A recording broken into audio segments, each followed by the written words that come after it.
আসসালামু আলাইকুম আমার প্রিয় ভাইয়েরা, আশা করি সকলেই ভালো আছেন। নেককার বান্দাদের মৃত্যুর বিবরণ আজকে আপনাদের মাঝে দেওয়ার চেষ্টা করব। আমরা অনেকেই আছি যে আল্লাহ তাআলা নেক বান্দা হতে চাই, কিন্তু আমরা কি জানি মৃত্যুর সময় যে আল্লাহ তাআলা তার নেককার বান্দাদেরকে কিভাবে নেককার বান্দাদেরকে ভালোবাসা দিয়ে গ্রহণ করে নেয়? আমরা অনেকেই আছি এটা জানি না। আজকে ইনশাআল্লাহ আমরা জানবো। একটু মনোযোগ দিয়ে ভাই ভিডিওটা শেষ পর্যন্ত কন্টিনিউ করবেন, গুরুত্বপূর্ণ একটি বিষয় ইনশাআল্লাহ জানতে পারবেন।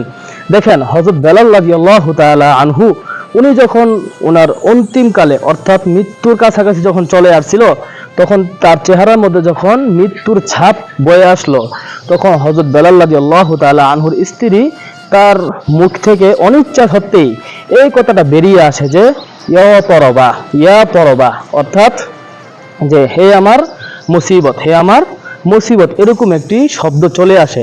তখন বেলাল রাদিয়াল্লাহু তাআলা আনহু তার স্ত্রীকে বললেন যে হে, তুমি এই কথাটা বলো না, বরঞ্চ তুমি বলো যে হে আমার আনন্দ, অর্থাৎ মানে তুমি এখানে আফসোস করো না, কারণ আমি আমার মৃত্যুর পরে আল্লাহ রাসূল সাল্লাল্লাহু আলাইহি ওয়াসাল্লাম এবং আল্লাহ রাসূলের সাহাবীগণদের সঙ্গে আমি মিলিত হব। এজন্য নেককার বান্দাদের মৃত্যু হচ্ছে যে নেককার বান্দাদের জন্য মৃত্যু হলো একটি আপনার মুসিবত নয়, এটি একটি আনন্দের কাজ। কোন নেককার বান্দার মৃত্যু যখন হয়, আল্লাহ তাআলা মালাকুল মাউত অর্থাৎ আজরাইল আলাইহিস সালামকে হুকুম করেন যে হে আজরাইল, অমুক বান্দাকে তুমি নিয়ে আসো, আমার অমুক বান্দার সময় হয়ে গেছে, আমি তার পরীক্ষা নিয়েছি, সে পাশ করেছে। আজরাইল আলাইহিস সালাম 500 ফেরেশতা নিয়ে ওই বান্দার নিকট হাজির হয়। প্রত্যেকের কাছেই জান্নাতের কাফন থাকে এবং ওই বান্দার সামনে আজরাইল আলাইহিস সালাম মাথার সামনে বসে যায় এবং ফেরেশতাগণ চতুর্দিক দিয়ে ওই বান্দাকে ঘিরে ফেলে এবং তার সামনে জান্নাতের দরজাগুলো খুলে দেওয়া হয় এবং জান্নাতের নাজ নিয়ামতগুলো সে এখান থেকে দেখতে পায়। এগুলো দেখে মানে ওই নেককার বান্দার রুহু, আত্মা মানে শরীর থেকে বের হওয়ার জন্য এমন ভাবে ছটফট করে যেমন ভাবে খাঁচা থেকে কোনো পাখি বের হওয়ার জন্য ছটফট করে। সুবহানাল্লাহ।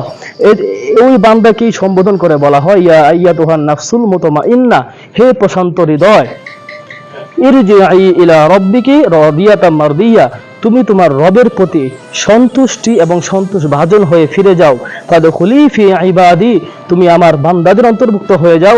ওয়াদখুলি জান্নাতি, এবং আমার জান্নাতে প্রবেশ করো। সুবহানাল্লাহ। দেখতে পাচ্ছেন ভাই, নেককার বান্দা যারা আছে তাদের মৃত্যুটা কত সুন্দর হয়। এজন্য আমার প্রিয় ভাই বন্ধুরা, আমরা সকলেই আজ থেকে প্রচেষ্টা থাকবো, সবসময় চেষ্টা করবো যে আল্লাহ তাআলার নেককার বান্দা হওয়ার জন্য।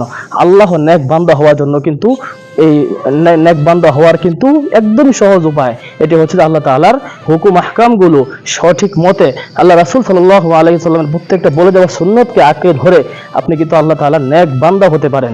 তো ভাই ভিডিওটা শেয়ার করে সবার কাছেই পৌঁছে দিবেন।